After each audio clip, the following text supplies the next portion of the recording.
чек ара маселесиндеги чекиликтердин жаңы жылдан кийин кайрадан жаңырышы бул жакшылыктын нышаны эмес. Дегеним азыркы өкмөт же болбосо биздин бийлик чек ара маселесин чече албасына мен буга чейин көзүм жеткен. Азыр да айтам, бул мамлекеттик саясатка көз каранды эмес, бул мамилелик саясатка көз каранды. Мен таң калганым ушул болуп атат. Мына жаңы жылдан кийин эле биринчи чыр кайерден чыкты? Өзбек-кыргыз чек арасынан чыкты. Андан кийин казак-кыргыз чек арасына машиналар топтолду. Бир күндөн кийин тажик-кыргыз чек арасына кайрадан атышуу башталды. А бирок маселе чечилген жок.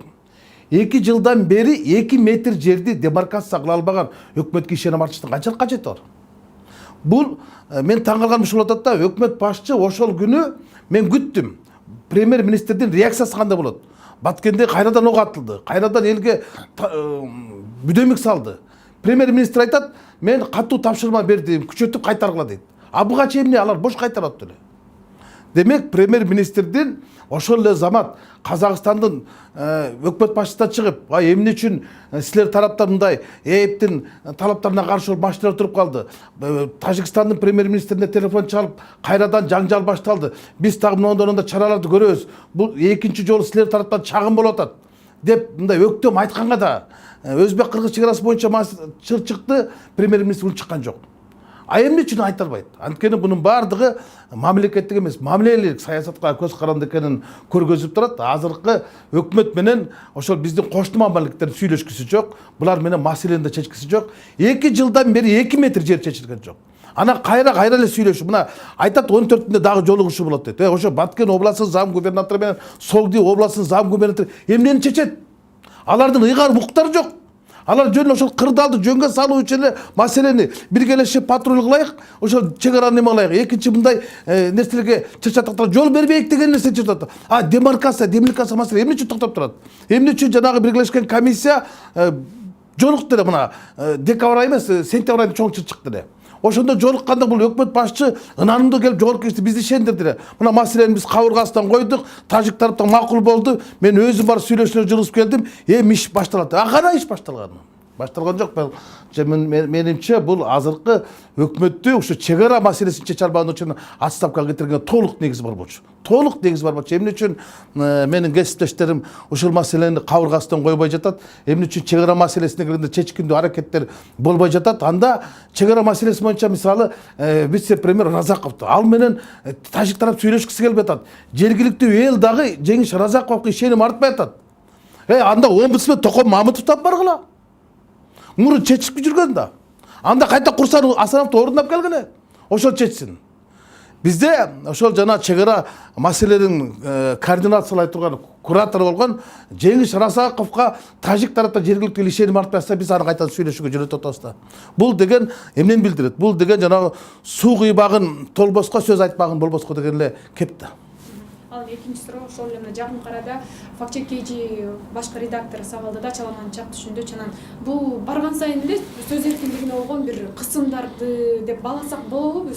Жок. Бул сөз эркиндигине болгон кысым эмес. Бул уже чабуул. Атака деп коет муну.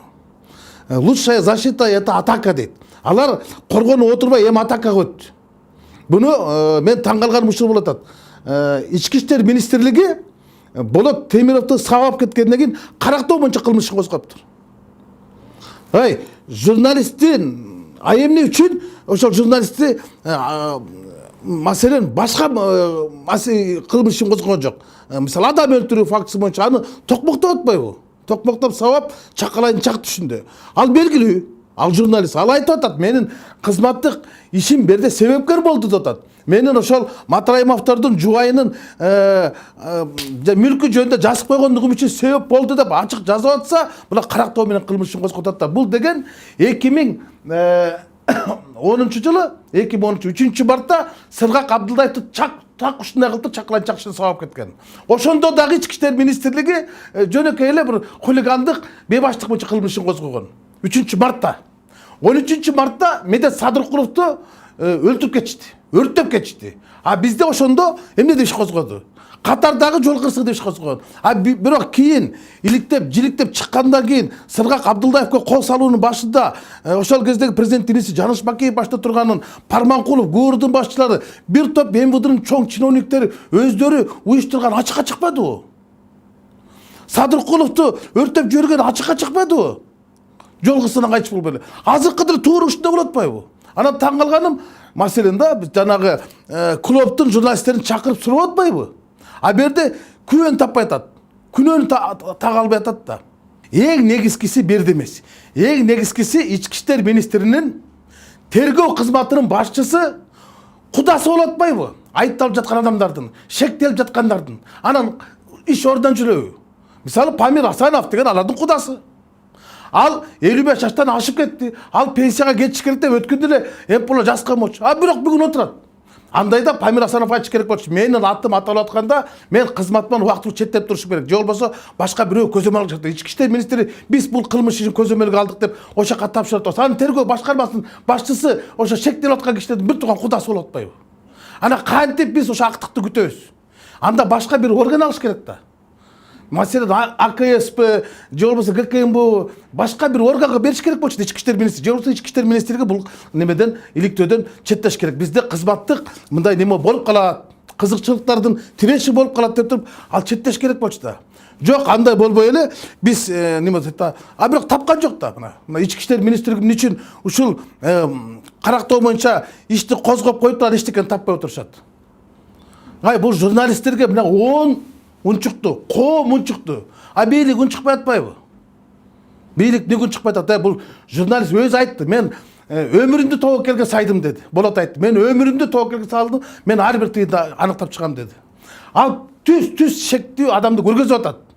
А ички иштер министринин башчысы, тергөө кызматынын башчысы кудасы болсо ишти жылдырып отурат. Анан кантип биз чындыкты күтөбүз мындайда?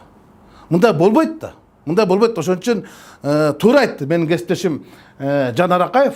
Бул деген мына Мальтада премьер-министр ошо журналисттин өлүмү боюнча менин атым аталып калды, кызматка кетти. Былтыр Словакиянын премьер-министри кызматтан кеткен. Демократиялуу мамлекеттерде жоопкерчиликти сезет. Айтат, менин атым аталып калыптыр, мен кызматтан кетишим керек деп. Бизде журналистти чакалайын чак түшүнө сабап токмоктоп жатса, ал жөн эле катардагы хулигандык дейт. Ал катардагы хулигандык эмес да.